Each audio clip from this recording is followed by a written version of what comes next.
Toute ressemblance avec des faits réels n'est absolument pas fortuite.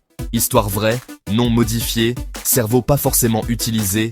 Un jour, dans une entreprise bien réelle, un homme, appelons-le Kevin. Mais attention, pas un Kevin TikTok, non. Un vrai dev back-end, formé sur le tas, solide, avec un bac +2, un cerveau bien câblé et une allergie au bullshit. Lève la main en réunion. Le sujet ? Afficher un tableau de commande, trier des lignes, faire 2-3 calculs commerciaux. Rien de magique, rien qui mérite un prix Nobel. Kevin propose, on fait un petit formulaire, une base SQL, un peu de CSS avec l'aide de Sabrina, la pro du design qui transforme du HTML en œuvre d'art, un JS pour trier, on boucle les calculs avec une jointure et bam. Une semaine, une ressource, et ça tourne. Sabrina opine. Yacine, le gars du QA, dyspraxique mais ultra rigoureux, est chaud. Et Claire, en situation de handicap moteur, mais aussi clair que son prénom l'indique, propose d'écrire toute la doc proprement. Une équipe soudée, des idées simples, efficaces, testées, mais non. Jean-Carl, Supinfo 3000, promo, je mange du JSON au petit-déj, prend la parole.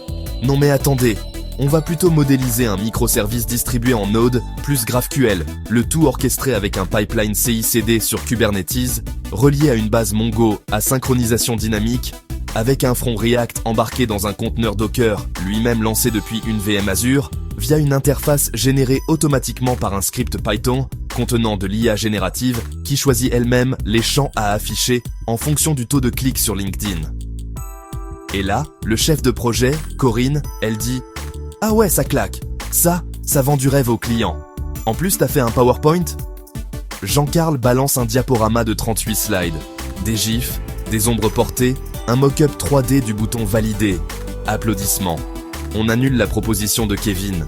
Sabrina retourne à son coin. Claire retourne faire de la doc pour un autre projet moisi. Yacine teste. Ben rien, parce qu'il n'y a rien à tester. 6 mois plus tard, c'est le drame. Le microservice se replie sur lui-même comme un beignet mal frit.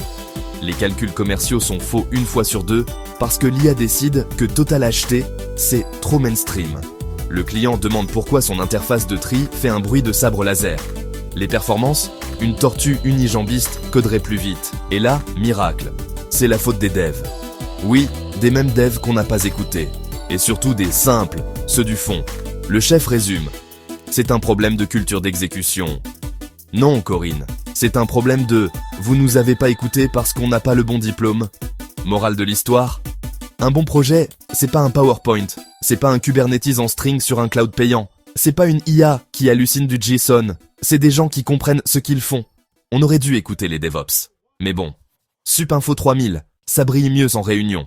Gardez les pieds sur terre. Rejoignez Alpha Concept.